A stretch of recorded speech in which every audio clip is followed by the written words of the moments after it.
Hey, what's up, everybody? It's Benjamin Banks, and you are watching a brand new episode of Leveling Up with Benjamin Banks with my co-host Rebellious D. How you doing today, bro? Good to see you as always. It's always good to see your lovely face as well. And joining us tonight is Mr. Justin from the Batman the Animated Series podcast. How you doing, Justin? Good. It's good to be here. It is, man. Here in my own home, not with, you in person. Yeah, man. Bro, thank you again for joining us. I know that I messaged you, like 2 years ago, and you finally saw the message? Yeah, it goes into a message request folder that I don't check very often, and I was like, Well, bro, hey, I appreciate you responding to the message and getting back with us, and I'm glad that we're able to do this Batman the Animated Series episode. All right, so Justin, tell our viewers, what do you do on the Batman the Animated Series podcast? I would assume that you would talk about Batman the Animated Series, but do you go deep into the lore of Batman the Animated Series? Yeah, so on Batman the Animated Podcast, I started it in like 2015. Nice. And initially it was like, this will be a deep dive. Each episode will have a guest who is a fan of the show, and I came from comedy initially. So it's like, usually nice. Comedians or, eventually people who work in animation who I've worked with, and also somebody who worked on the show, whether it's like a voice actor, like, Eric Radomski, who's one of the co-creators of the show and stuff. So writers, voice actors, stuff quickly got simplified to it's going to be one or the other. And so each episode is a deep dive into an episode of the 90s show. And, we just kind of talk about either how it was made or what we love about it. Awesome. Sick. That's a nice origin story. And bro, I think it's awesome that you were in comedy, because I did a little bit of stand-up comedy as well. It's been a while since I've been on stage, but I will say that it is definitely entertaining. It's definitely a lot harder doing stand-up comedy than it is professional wrestling, because when I have the mic and I'm in the ring cutting a promo, it's like it's easier for me to talk trash to the crowd or get the crowd behind me compared to comedy, where it's like if you tell one bad joke, it's like you're dead the entire night after that. You're tanking. Yeah, man. So again, thank you for joining us on today's episode. And before we get into today's topic, everybody make sure that you like this video, you subscribe to the channel, and make sure that you hit that bell button so that way you're always notified when the Leveling Up with Benjamin Banks team posts a new video. So let's go ahead and get into today's topic. So we're going all the way back to before we were born, 1968. The first Batman animated show was called The Adventures of Batman. And pretty much what this show was not clips, but episodes that were taken from the Batman and Superman animated series back in the day. And they were just spliced together into 2 episodes and put in one episode, like how we used to see growing up as kids, where you probably watch Johnny Bravo or Dexter's Lab, and you would have like 2 or 3 episodes put into one episode. Now, none of these episodes were brand new at all, since they had already come from another show, but they were brand new to us when we saw them, because a lot of us didn't even watch this stuff, unless some of our older viewers who were watching that stuff back in the day. But when we watched it, Batman the Animated Series was already out by the time we was watching this stuff. I remember you had the Super Friends, which there were so many different versions of the Super Friends when we were kids that you really didn't know what was the source material for which Batman you were getting, because there was another Batman called The New Adventures of Batman that came out in 1977, which was very similar to The Adventures of Batman. But on this one, you ended up having Adam West and Burt Ward, who came back to reprise the roles, which they couldn't do on the original show because they were doing Batman at the time. So taking it back, starting with you, Justin, did you watch either one of these shows, and were you fans of them? I feel like I watched them in reruns, obviously.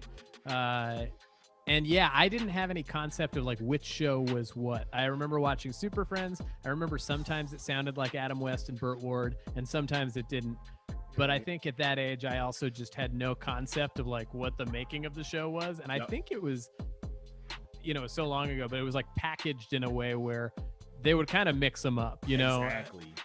So I just remember liking it because I loved Batman. I think I had action figures that kind of corresponded with them. Maybe it was superpowers, or I think it was the cheaper one, DC Superheroes. There was like Marvel. It was like Toy Biz was the company who made them. Yeah. And I had this little penguin figure that kind of matched the design, so I was into it. I'm like, give me a toy that looks like the thing I'm watching, and I've become a happy camper. Exactly. And that's all it was when we were children. As long as we had a toy and as long as we saw Batman or Power Rangers or whatever we were into at the time, we were happy. D, what about you? Were you watching this stuff when you were younger, or were you just like, nah, this isn't for me, I'm good on that, I'm only sticking with Batman the animated series?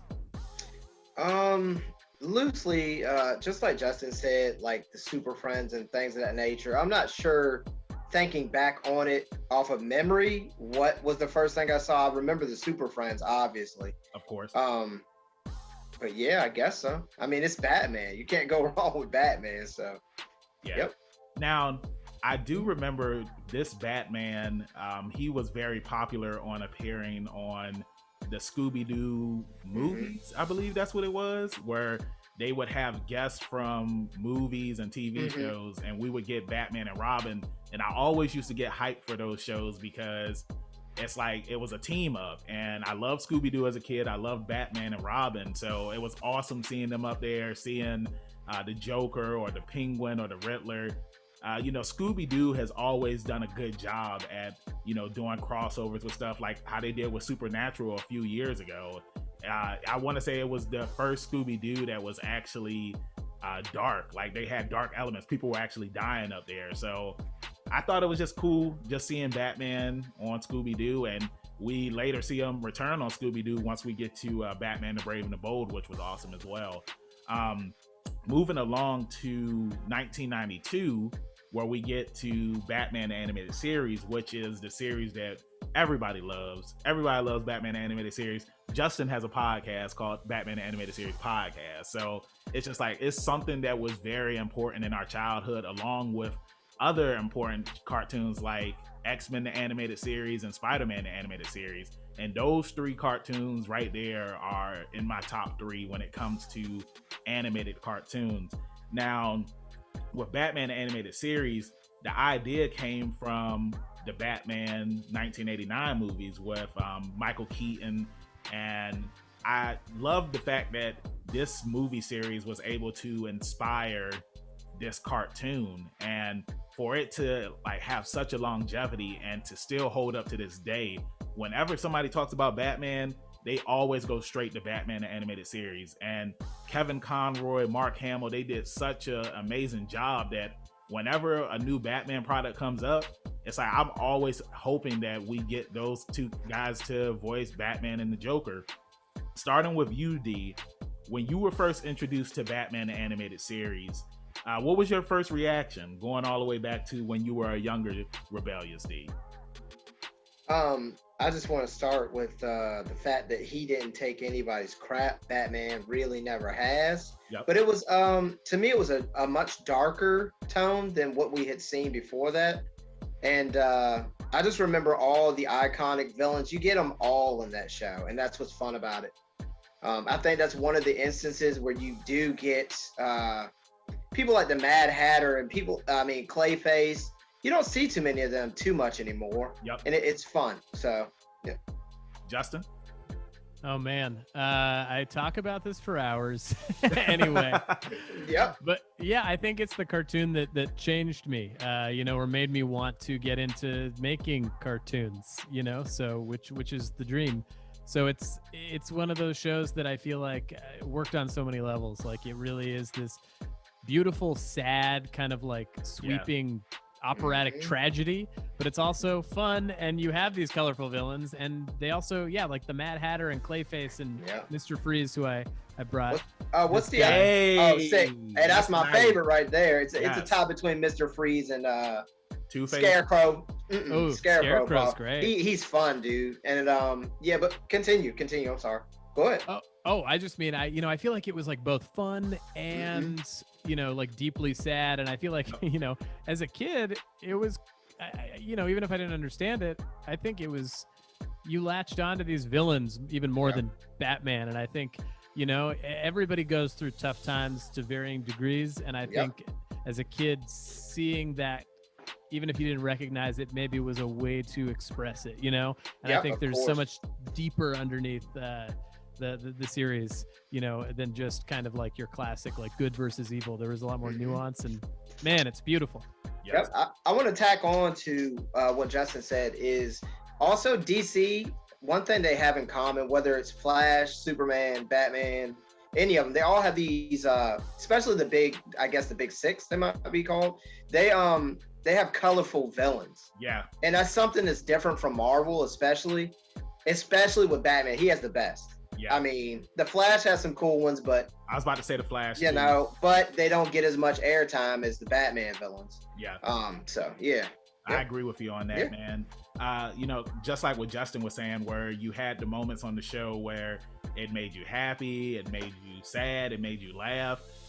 You know, just seeing the backstories on all of the characters, like Robin, for example, seeing his backstory on how his parents were killed, and now he finally having the opportunity to kill the guy that, you know, killed his parents. And Batman's been raising him this entire time. And it's just like, you know, this isn't the way. Like the Mandalorian says, this is the way, but this isn't the way. And I love on this show, because we never saw it in any of the other cartoons, where it's like Batman and Robin, they kind of butted heads. You know what I'm saying? And I thought that created a very interesting dynamic, because it's like Batman wanted to do something this way, where Robin wanted to do something another way.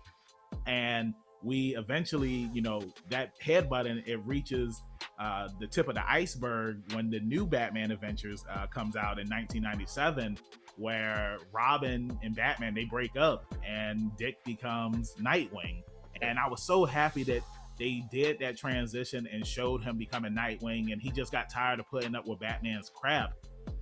You know, we were also introduced to other characters. I know that I had jumped ahead to Batman, the new Batman Adventures, but you know, just characters like Batgirl, and you know, having an origin story that was cool, and you know, Mr. Freeze, who was reinvented on this show, because before that, it's just like nobody cared about him.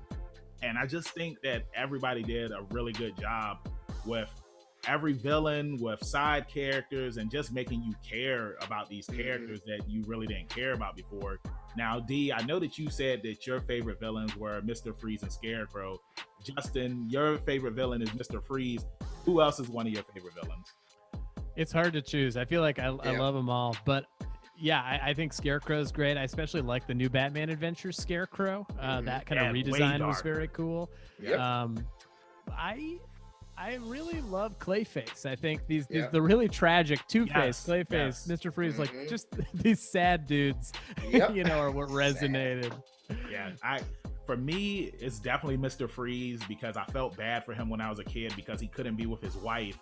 And you know, later, jumping on further on the Batman animated series stuff, going all the way to Batman Beyond and the new adventures of Batman, you know, his wife leaves him and whatnot. So it was just so sad that he went through all that stuff to, you know, cure her, and she finds out the way that, you know, what he was trying to do, and she leaves him. So it was just sad. My second favorite villain is Two-Face, and I don't know, I just always felt like Two-Face was very underrated as a villain on that show, but he had a tragic backstory too. Like he was a lawyer, he was doing good in life. You know, he had poison ivy at one point. And you know, just the accident that caused him to become Two-Face, and him fighting with that demon that's inside him, whether it's doing the right thing or doing the wrong thing. So all of the villains on this show were really good. Another underrated villain, in my opinion, is the Riddler. Like, I thought that every time he had an episode, it always made you think. And you know, I remember, like, I would always take some of his riddles and I would ask my mom the riddles, and she could never get it. And like, I would feel like, hey, I'm as smart as the Riddler, but I'm really not, because I'm only a kid and I'm just repeating something I saw in the cartoon. But also with Batman the animated series, we were introduced to Batman Mask of the Phantasm. And like how we had mentioned before, where this series was already dark, with this movie, it kind of pushed the envelope on, you know, whether, you know, it's a children's show or it's something that's for, you know, adults. And this movie, it was just so good, giving us more in-depth story to Bruce and his journey to becoming Batman, and such a good movie. And then the follow-up movies that came out with it as well. So Batman, the animated series, it is, again, top 3. I wanted to move to the New Adventures of Batman, like I said, which came out in 97. Starting with you, Justin, how did you feel about the transition from the animation of this series from the original animation? Were you a fan of it or not? I'll say when it happened, I was probably the right age to be mad at something for changing just because it changed. But I've come to love it. And I loved the show anyway. Like I still, I was like maybe a little annoyed at design changes, but I think that came with being partly a teenager and also just choice, stylistic preference. Like we can all like different things, but some of the stuff, like I love the old Mr. Freeze design way more than the newer one, but I love the Scarecrow in New Batman Adventures way more. He's creepier, and then you have like Harley, who kind of doesn't really look all that much different. So and I kind of like both Mad Hatters. I think were cool, like cool different takes on them. Love them both. It was definitely more streamlined. I mean, I kind of miss that bulky like 30s 40s like look, but everybody's huge. Exactly. That's what like she said. Basically. Harvey Dent, I mean, in the first series is like, you got to be like, just 500 pounds of muscle, man. That suit is huge. Man, my team Cut. And then they all had like ankles that would crack if they, actually took a step in real life. Exactly. It was actually kind of interesting the way they did that character design. How they were everybody was nearly top heavy, but women. Yeah. And they had the small ankles, like you said. It's just interesting to see it develop. I'm kind of into art myself, and it's fun to see the design. I think that's one of the best parts about us going through the timeline of Batman, seeing how it changes and changes back somewhat and then changes further. It's just cool. Yeah. For me, it just felt weird because it felt like they were trying to go more with the Superman the animated series, animation, which at the time, like I thought Superman the animated series looked good, but I felt like it looked good just for what it was. And when they did the change in animation, like I was kind of a little off at first, but as the series went on, I got used to it. And like Justin said, you come to love it after a while. Like I thought it was cool when I can't remember what the name of the Harley Quinn movie was. I think, was it called Batman and Harley Quinn, where they brought the animation back? Yeah, it was a newer one. Yeah, the newer one. So, I thought that was cool because it was a throwback. It was, something unique, something we grew up with. And, I mean, all in all, I was a little pissed off when the series ended because it kind of just ended on a cliffhanger where, Harvey Dent, he was the judge now. And it's like, that was the final episode. And then we get to Batman Beyond. And I was just like, okay, that was weird. But Batman Beyond, it comes out in 1999. It's a futuristic Batman in a cyberpunk world.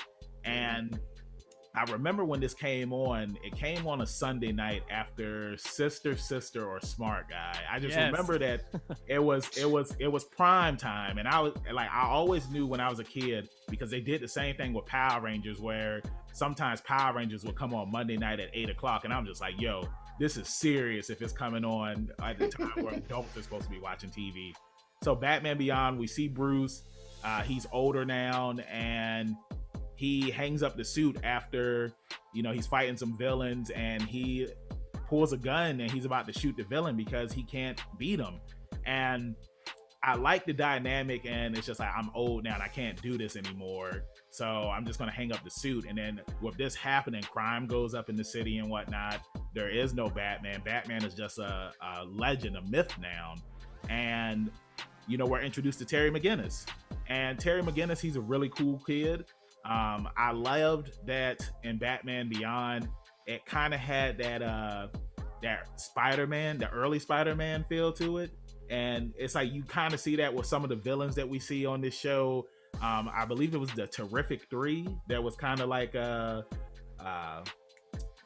what's the Fantastic Four? Yeah, from the Fantastic Four. Yeah, and they were called the Terrific Threes. And I believe like one was similar to Ben Grimm, one was similar to the Invisible Woman, and then there was another one who was similar to Mr. Fantastic. So starting with you, D, how did you feel when we jumped from Batman, the animated series, to this new futuristic series that was going on? At the time, I thought it was interesting. Nobody, we were pretty young when that came out. Yeah. And, nobody knew what it was. So obviously it had Batman attached to it. So I think everybody wanted to check it out. I think I felt like everybody else, like, what is this? Yeah. And he had one of my favorite villains from that is Ink. Yeah. I thought she was super cool. I loved her ability. Then she tries to like basically drown him, right? Would that still be, or not drowned, but no, she tried to suffocate him, choke him out. Yeah, that was pretty sweet. I guess it's strangling, right? In a way. When you choke on a fluid, it's strangling, right? In a way. I'm not sure. I'm not sure. I'm just gonna agree with you. I don't know. I think we need to get to the bottom of this. Like that should have been discussed in more depth in the episode. Like, hang on, before you kill me, is this strangling? I was like, wait a minute. Yeah, but anyway, they had some pretty cool villains in that show too. I like the take. What about you, Justin? I agree with you. I loved Ink.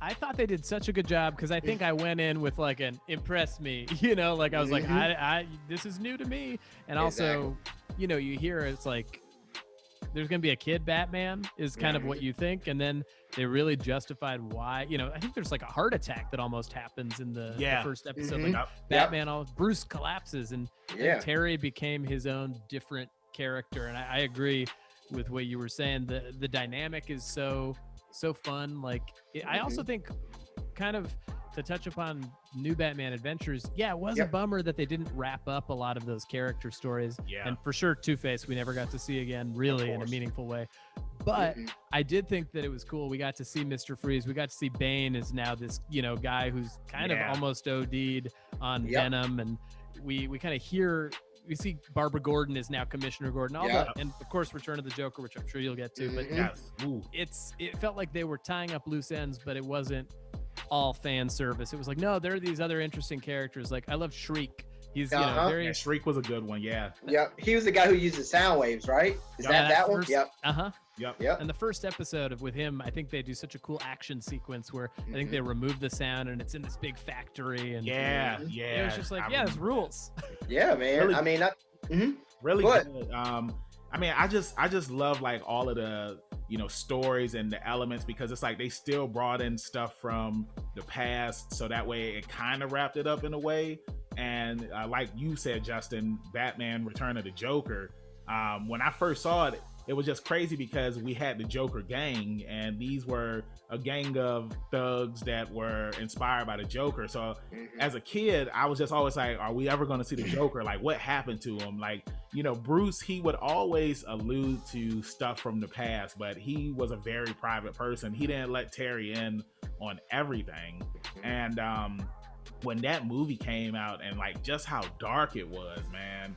And I remember it had came out, I was at Target with my mom, and it was playing on the TV in Target, and I sat down on the floor and watched it. I wish that I could have stayed there and watched the entire thing, but it was just such a good movie, man. Yeah, and man. Just seeing the Joker in the future, and then finding out that the story with Tim Drake, how the Joker pretty much they kind of took something from like the elements of Jason Todd in a way, where it's like instead of killing him, he pretty much wanted to make him his own and turn him against Batman. And like I said, it was a very dark movie. I love the elements that we saw. I love the villains that we got on this show. And it was also cool with the crossovers that we got with this as well, where on another animated show that DC had, Static Shock, they did a crossover where Static goes to the future, and he teams up with Batman Beyond, and he sees Bruce as an old man now, which we later again see in Justice League Unlimited. Yep, I think it is Justice League Unlimited, where Static returns, and now he's an older man now. And that's also too, like, it was kind of bad how Batman Beyond never really got closure, kind of like Batman the Animated Series, but we finally get it in Justice League, where we find out that Terry is Bruce's son, and that Amanda Waller she took his DNA because there always needed to be a Batman in Gotham City. And Yep. it was very interesting that they went with that route, and it made me feel bad for Terry's father, because it's just like, yeah, you're not really my dad. My real dad is Bruce Wayne. So just very crazy, very interesting. Justin, how did you feel about Batman Return of the Joker when you first watched it? I loved it. Yeah, I was blown away. I think it got me the first time because I don't know how old I was, but old enough to like, not be tricked by kind of like the misleads and the misdirects of like the mystery of other kind of cartoons in the same, in the earlier Batman episodes. But I think they did a good job of making you be like, wait, is this the Joker? This can't be the Joker, but he's dead. And also that payoff of like, we all grew up on this show, so like it's like especially special to see. It's almost like the way like I feel like I grew up with like Toy Story in the same way, where like Toy Story 3 hit at the right age for me, and Return of the Joker was like, it's devastating to see my childhood through Tim Drake being treated this way by the Joker, but also this is the mature story that I want right now. And I think it's like up there with Mask of the Phantasm for me, like very different films, but like incredible, like Mark Hamill's best performance. D. It was incredibly dark. It definitely hits home.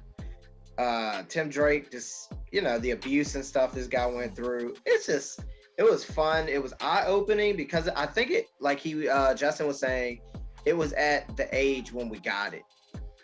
It's just very mature, I guess, compared to some of the things that it had given us prior to that. Yeah, so very, very fun. Sad, but yeah. It was sad. I mean, and just seeing like the Joker died, and then it was also another thing too, where it's just like, I feel like on Batman Beyond, you always wonder what happened to certain characters, because some characters you hear about, some characters you don't see. So it was cool seeing Harley Quinn at the end of the movie, and she had the granddaughters now, and like Justin said earlier with Bane, where somebody was using the Venom drug, and it wasn't causing them the same type of physical harm that it was like Bane, but Terry, he finds out a way to beat the guy, and it's just crazy all the patches that he puts on him. I'll say for me on Batman Beyond, one of the most messed up moments for me was when Terry was trying to save somebody's girlfriend, the old man's girlfriend, that were he was helping splice the people. Remember that episode? And then it's like at the end of the episode, it's like you find out that the girl, like, she's with the thug now, and I was just like, dang, man, it's like this dude poured his heart out to her and everything, and his girl's with somebody else, and he was just like, oh yeah, I'm gonna help you at the end of the episode. So very good episode. I feel like too, like I said earlier, with this series and playing on the elements of Spider-Man and whatnot, I thought that it was just great how Terry has to juggle school, work, and being Batman. And just again, like I said, very interesting show. I'm ready to jump forward now to The Batman that came out in 2005.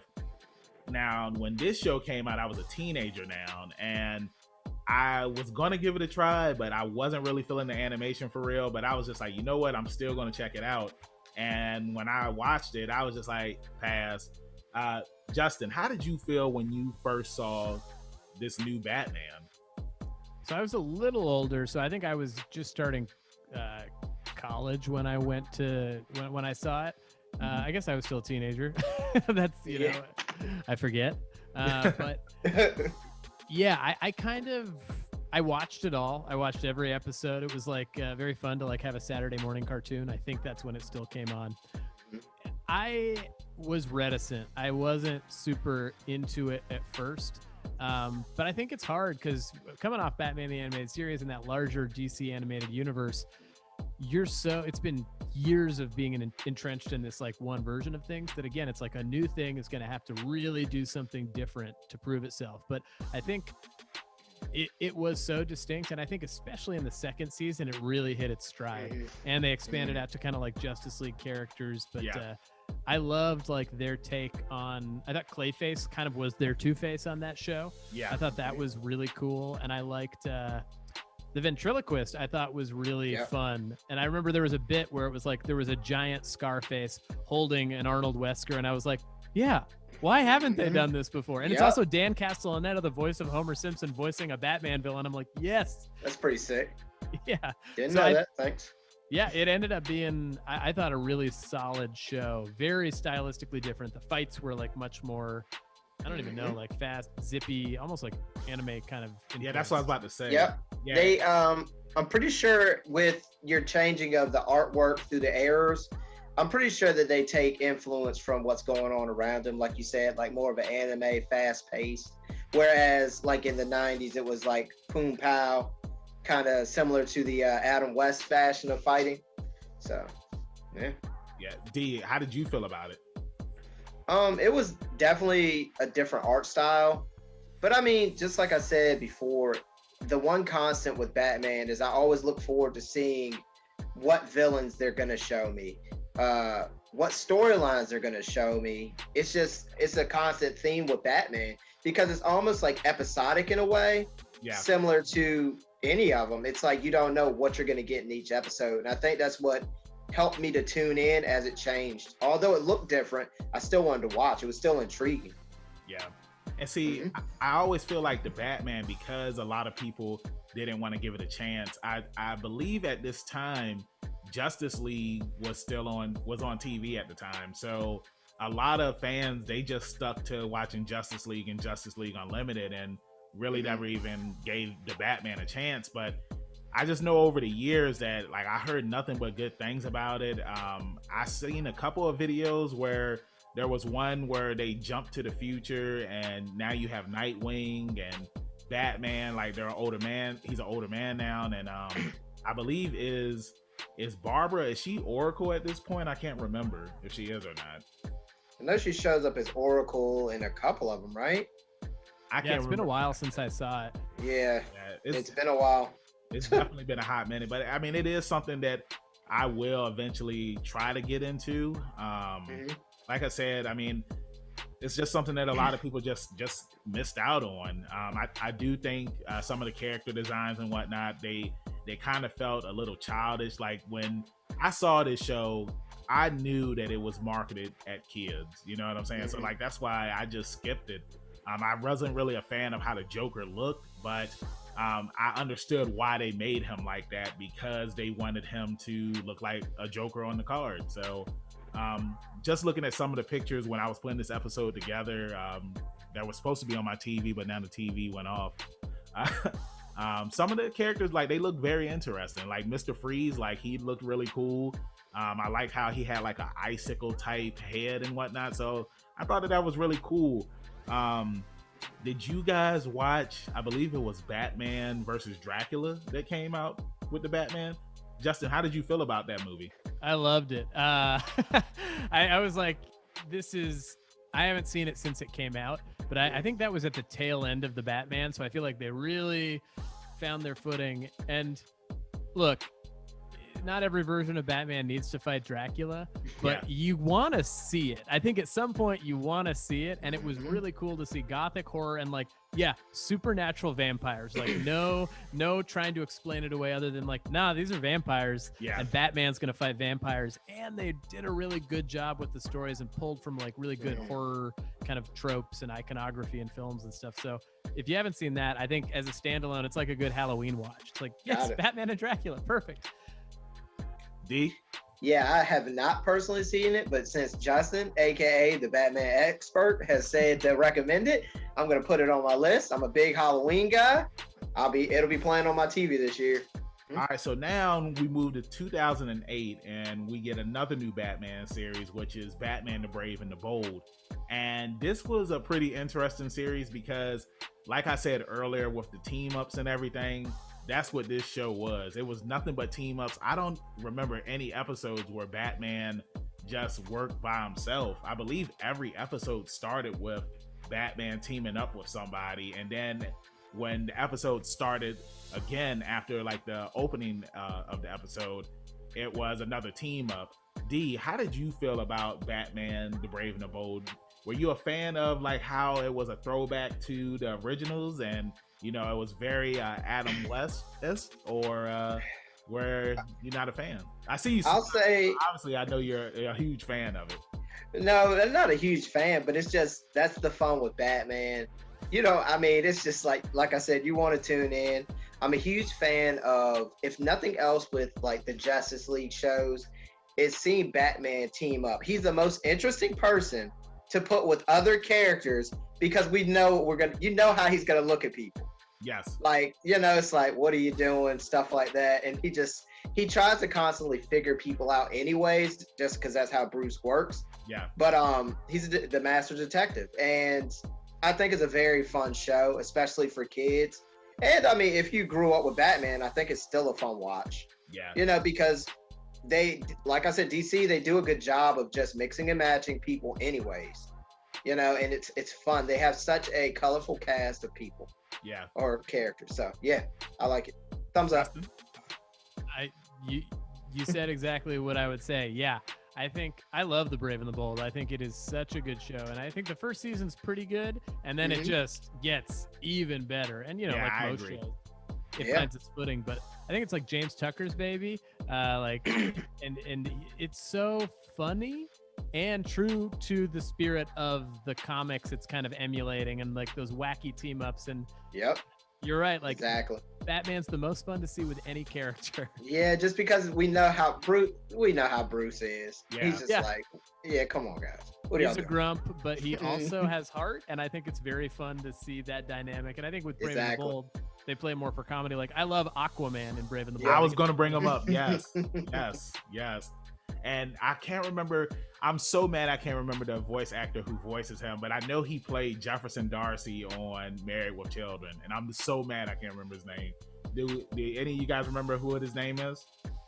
Not off the top of my head. I'm so mad, but yeah. We love your work, man. Yeah, good. Shout out to Aquaman from Brave and the Bold. Shout out to Aquaman, but yo, I also love the rivalry between Batman and Green Arrow, because it's like they're pretty much the same person for real. And then it's like you have Speedy and Robin, and I think that was also a cool thing on this show, was that we got a lot of love for all of the sidekicks. We saw all of them, and I thought it was cool. And then Robin, he eventually becomes Nightwing later on the show. And that was a cool thing that we saw on this show, was the growth of all of the characters, because it's like nobody stayed the same, at the beginning. It's like, we got them, we were introduced to them, and then they grew. One of my favorite episodes early on was when Batman went to an alternate world where the good guys were the bad guys and the bad guys were the good guys, and he has to team up with the Red Hood, and we all know who the Red Hood is. And it was just a very interesting dynamic, because it's like in Batman's world, it's the Joker and he's trying to kill him, and it's like, now I'm working with this guy. So very interesting show. And I just loved how they had a lot of comedy aspects on this show, like where I believe that there was one episode where it's like they were all racing, and it reminded me of the Wacky Races. Yes. And like I had said earlier, with Batman appearing on Scooby-Doo, we see Batman appear on Scooby-Doo again, because at the time Cartoon Network had Scooby-Doo Mysteries Incorporated. So, and that was a really good show, because it felt more adult themed. Like, it didn't feel like your traditional Scooby-Doo show. So all in all, Batman and Brave and the Bold, really good show. I'm glad that, like what D was saying, because DC has this colorful list of characters, it's like they just fit so well. And some of them, it's like Batman is cool with, and then some of them Batman can't stand. Correct. Justin, I want to ask you, like, what were some of your favorite moments from Batman and Brave and the Bold? Oh man, so many. I think the first one that popped out to me was like that Music Meister musical episode. I was like, this is great. We got a little taste of this in, I think, Batman Beyond, with a Batman musical, but it was like a show within a show, whereas this was like, no, this is like almost like a Buffy, the Vampire Slayer musical episode sort of take. But later, I think when they dove into these side characters, and I think that's when I started getting into like more DC characters, reading comics. That was like my peak reading comics. I was so happy because, like, now we have a Doom Patrol show, but there Yeah. wasn't a Doom Patrol. And we have this Doom Patrol episode that is truthful to like the 60s comic, and they die at the end of the episode, which happens in the end of the Doom Patrol comic. Like, we have Batman fighting, I think, like John Wilkes Booth at some point, like in a robot suit, like with Abraham Lincoln. We have, that was one of the shorts, Commandy. I really loved, like The Last Boy on Earth, that other Jack Kirby kind of weirdo character. So, and the Batmite stuff. I think they have some, like, wasn't there like a Joe Chill episode? There's like a really like kind of like they do some serious stuff with it. It's like you don't expect this show that's mostly a comedy to take on that stuff, but I think it's a testament to how great it is. And like, I don't want to say unsung praises because I think people do love the show, but I think when it first came out, those like serious Batman fans, it was like right around like the Nolan movies coming out. They're like, what is this? This is comedy. And it's like, at this point, Batman can be anything. It's almost 80 years old. So. Yeah, I agree. Like our third co-host, Trav, when I had told him that we're going to be talking about like all the Batman and whatnot, and he was just like, I'm just only trying to talk about Batman the animated series. All the other ones are trash. I'm just like, bro.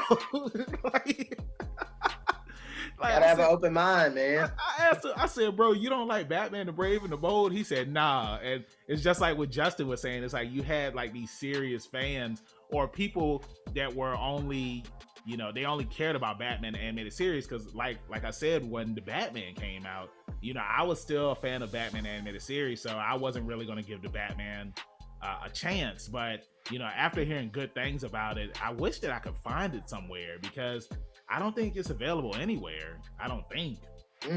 So, D, same question for you that I asked Justin. What were some of your favorite moments from the show?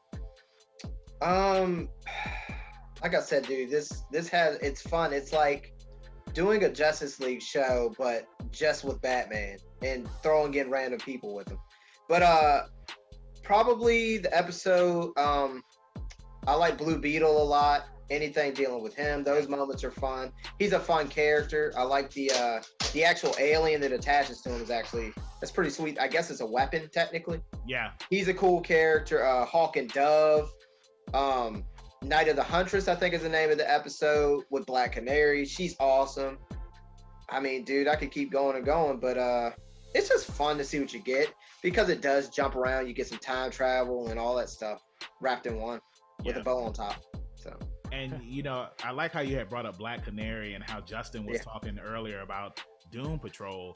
One of the things that I loved about this show was that we did get a bunch of side characters who we didn't know who they were. And it's cool because like when new projects come out, like Doom Patrol and whatnot, like take for example, Teen Titans. That's when I was first introduced to the Doom Patrol. So when I learned that the Doom Patrol was coming out with a TV show, I was just like, okay, well, I'm looking forward to it because I already know who the Doom Patrol is. Me and D, we did a video review for Stargirl, and the show, it was amazing. It was a really good show. For anybody that's watching this video, if you haven't watched Stargirl and you want to get some positive feedback where two guys aren't going to trash it, check out our review. But yeah, I mean, like with Stargirl and Stripe, like the only time we had saw them was when they were on Justice League Unlimited. So it's just very interesting when you have these shows where they give spotlight to, smaller characters that aren't well known, and then they become big names. So, it's crazy because Justin, when you had mentioned how, when the show first started and you had those serious fans, on the season finale of the show, we get Batmite, and Batmite is voiced by Pee Wee Herman. And, I just love how he pokes fun at the serious fans, and he's just like, the serious fans want a dark show. They want something similar to what they watched when they were younger and whatnot, and they wanted 3D animated. And it's funny because this was a joke, and it was poking fun at people that are like that. Same thing like when Teen Titans Go, like they poke fun at the fans that joke that show or give it a hard time. Or even on Teen Titans when I can't remember what Robin Mite was called up there, but there was a miniature Robin who made fun of fans that wanted a more serious Teen Titans, and those fans ended up getting their wish. and this is the last Batman animated show that has come out. And that was Beware the Batman that came out in 2013, and it was a much darker show. It focused on a lot of villains that weren't well known, and I want to say it got poor ratings because a lot of people didn't tune into it, and they pretty much gave the fans what they wanted, and people didn't care about it. Justin, starting with you, when you were introduced to Beware the Batman and you first saw the images and all that stuff, how did you feel about this show? I think I felt torn because and truthfully haven't watched more than a few episodes of it. I think I started to watch it when it aired. What I liked was that it was pulling from like these Grant Morrison comic book villains like Professor Pig. And I remember that they were using new villains that like were kind of like freshly iconic. So I thought that was cool. But I think I just as a taste thing don't really vibe as much with, I guess, like that style of animation. But I think the storytelling seemed good. The voice acting seemed good. And I honestly didn't give it a fair shot to continue. And it wasn't even based on like whether or not I like loved or hated the show. I think it just was not something I ended up continuing to watch. So yeah, it was just kind of like, this is cool. I like that they're trying different things, but it was not necessarily for me visually, but I liked, what they were. I heard good things about the storytelling. Yeah. Deep. Similar. I watched a few episodes of it. The art style was essentially, kind of the same. Like, reminded me of like Batman Beyond, kind of. Yeah. But you always take a risk when you're introducing more characters to Batman. Like now at this point, Batman has already established like a crap load of villains, and when you try to bring in people that, it's just kind of bad. Like if they had Batman fight like the rogues up there, some people would have been like, who are these people outside of like Captain Cold? Yeah, they're like, who are these people? And I just think it's kind of risky. When you already have an arsenal full of villains to use, it's just risky. So I agree with you on that, man. And like Justin was saying, I did check out the first couple of episodes and I tried to give it a chance, but I was just like, nah, I'm good on it. Do you guys feel like that people were burnt out on Batman at this point? Because I do remember like people used to always say, well, why can't we get any other new superheroes? Like, why do we always have to keep getting Batman shows? Like, we just had Batman the Brave and the Bold. Why can't we get a Superman cartoon? Why can't we get a Flash cartoon? Well, I want to go first if y'all don't mind. Yeah, go ahead. I feel like Batman is an exception. Like I would get burnt out on Superman based on the premise of how Superman gets things done. It's just like they wash, rinse, repeat Superman, whereas Batman has always been episodic.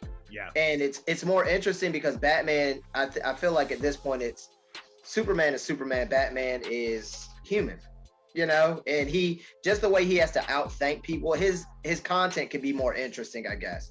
Yeah, Superman, if you don't have kryptonite, guess what? It's what it comes down to. But Batman, he has to think. Everybody's a little different. And then you get the detective aspects to Batman too. So sometimes it, like Batman the animated series, sometimes it's just him trying to figure out like he has this Dick Tracy kind of feel to him. Yeah. Like where he has to find out what's going on sometimes. It's not just hop in a window and beat the crap out of somebody, so yeah. Me personally, I think it was just a shot in the dark because it was another different Batman. If they had went with like a 90s version of Batman, I don't think it would have gone over as bad, to be honest. Yeah. Mm-hmm. Justin? Yeah, I don't know. I think you're on to something with Batman fatigue. I think there was like show after show after show, and it's like not necessarily the fault of the show itself, as just people kind of being like, there are only so many Batman shows we want to watch right now, and movies. Yeah. I think there's all the stuff coming out.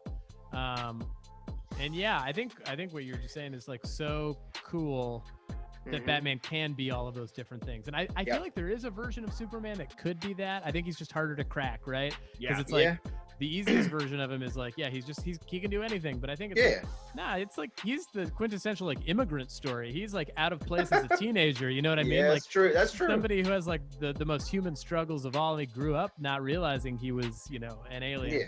I wish we could like lean into those stories a little bit more. Yeah, exactly. I would also love to see like Clark Kent being a detective. Yeah, exactly. He kind of is in being like an investigative journalist. So it's like we just get it more with Batman. But I think that's why I agree. I like the Batman stories more because like they broaden it out.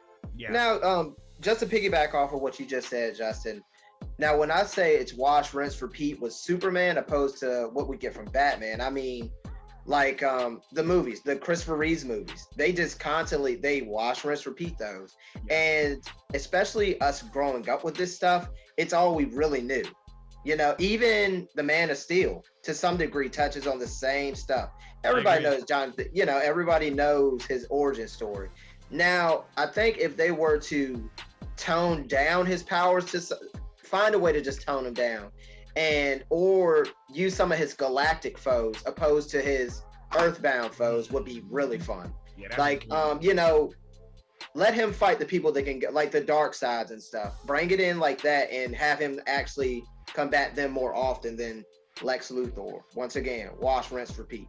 Agreed. So, why? I mean, what the animated series did for Brainiac, I was like, that should be a movie. Oh yeah, exactly. Like, tied to the destruction of your planet and family. Yeah, exactly. So I think it's just the way they chose to use Clark. Maybe we can dive into that another time, but yeah, not to get off topic. No, that's cool. I mean, I respect Superman. It's just the way that they chose to depict him for years, I think, is what gave him a bad rap to me, kind of. And he's on the same page for sure. Yeah. Yep. It's crazy, man, because Superman has only had Superman the animated series. I mean, like, after that, like, we didn't get any other Superman stuff for real. I mean, we got the Superman movies and whatnot, but he's pretty sweet in Justice League. Another prime example, because they use some of his a lot of his galactic foes on that show. Yeah, and that's kind of it.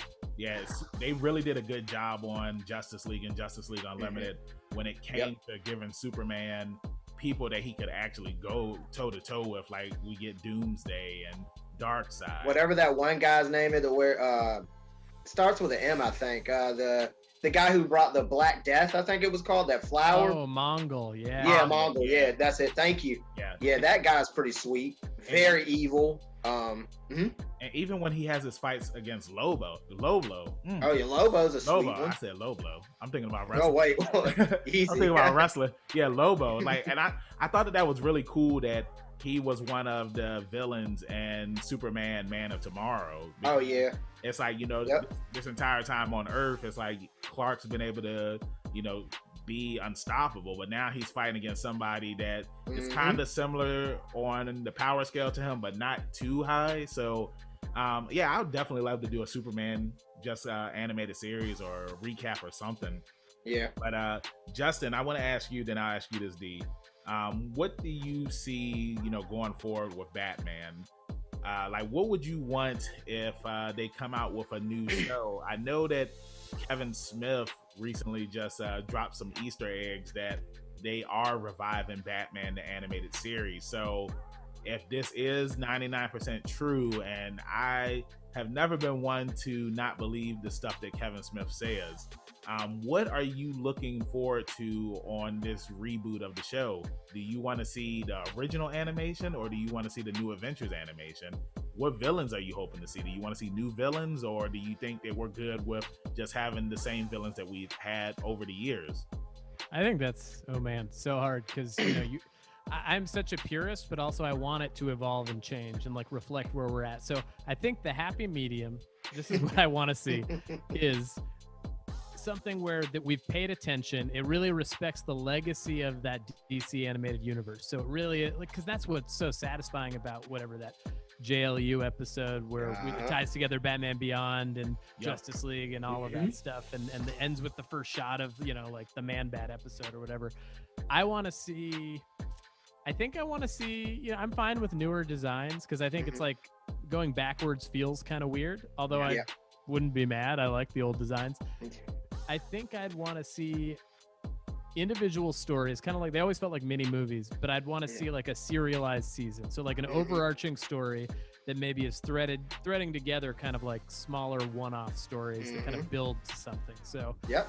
at least that's my take on it. It's like if I could, make it for myself to watch, I would do that, and I would want to revisit some of the characters. I'd love to see Two-Face again. It's like, who's alive? What voice actors are alive? Because I also just want to have the original voice cast if possible, and I know a lot of them have died.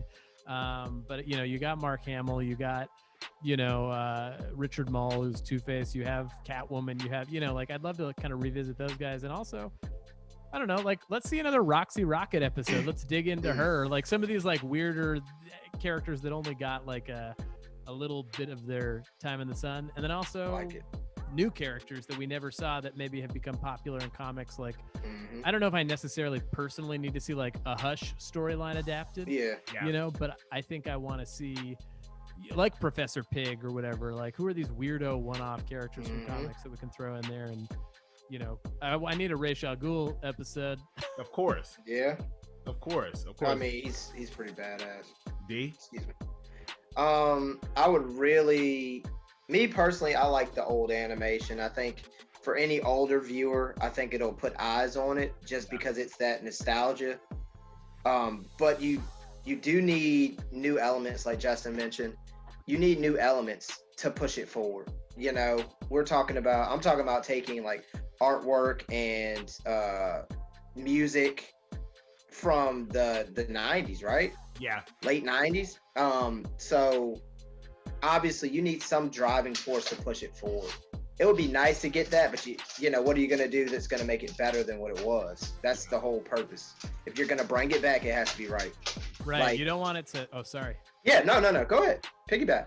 No, I just, agreeing with what you're saying. Like, it's such a fine line of like, you don't want it to be pure fan service because then it's like, this is just a repeat. It's kind of boring. But you don't want it to completely change what you loved about it. And I feel like this fan base is like one of the most like, we love this version of Batman, Yep. So I think that it's a tricky balance of like, what is the part of this show? Yeah. But what can we do to surprise you? And I think I think that it's going to take a lot to like please everybody because it kind of teeters as far as a fan base. And when you have anything like the Avengers, people have high opinions of those characters too. So if you do something that's kind of unheard of, you're going to get, critiqued left and right. But I think you want to win the war, not the battle. So if you can open up with something nostalgic and kind of lead it somewhere new, they can get away with it. But if you carry the nostalgic part to it too long, like 10 episodes in, it's like, man, this is just like the show I used to watch when I was a kid, but then it turns into something else. It's like, okay, where are we going with this? Then people might not watch it as much. So I think it's a very fine line. See, I think that's smart. Yeah. I mean, well. Now, see, D, I agree with you where you want to have the old style back because I would love to have the old style back too. Let's make it more up to date, make it sharper. When I think of shows that have come back and have been successful, let's take Samurai Jack that came back a couple of years. The animation was still the same, but it was a fresh take on it. It's like, you still had the new animation, but you still had the old animation that felt like it was the original series. So, I agree with what both of y'all are saying, where it's like, you don't want the fandom to be divided. You want to be able to give something to everyone. And I think that, this has been something that people have been wanting to see for a long time. And they want to get that proper just due. Same thing with Spider-Man, the animated series. Like, that it ended on a cliffhanger.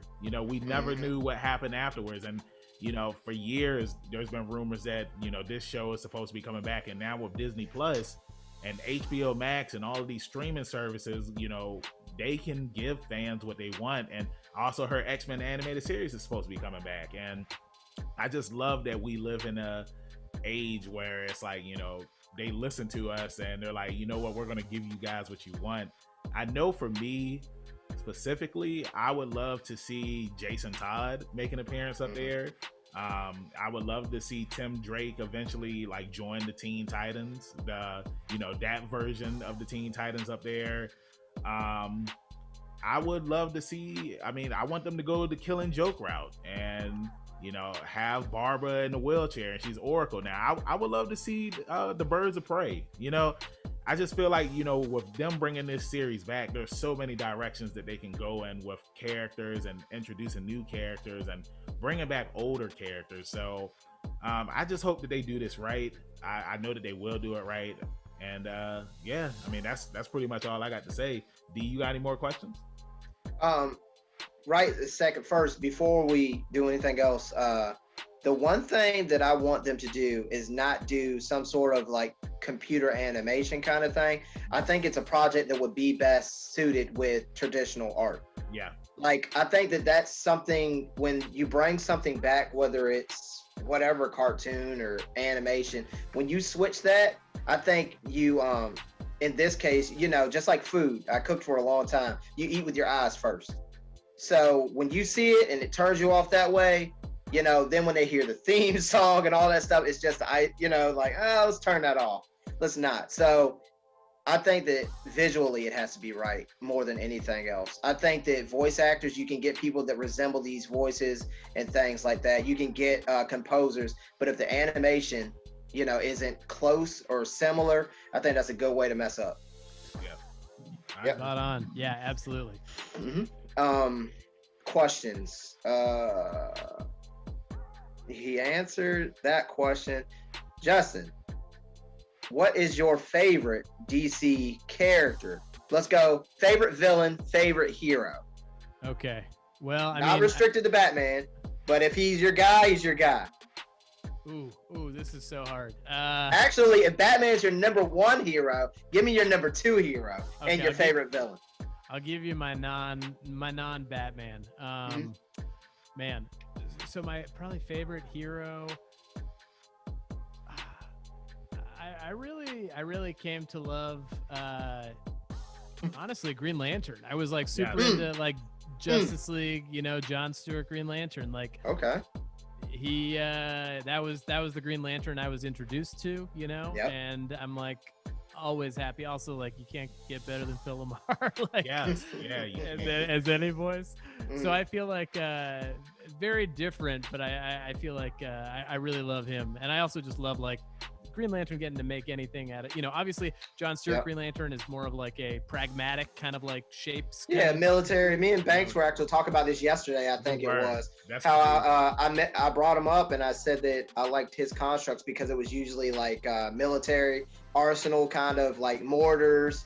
I think he uses like machine guns, stuff like that. Yeah. So it was kind of, his are kind of cool compared to Hal Jordan. Yeah, Hal Jordan's are more. I think the coolest thing he did was make like a robot, didn't he? Yeah, that's what I was about to say. Yeah, something like that. Yeah, or like Hal Jordan, like he'll make the big fist and stuff like that. Whereas John Stewart, like he goes right in there. You know what I'm saying? Yeah. So, like that's why I always loved him as well. Go ahead, you can go ahead with your second one, Justin.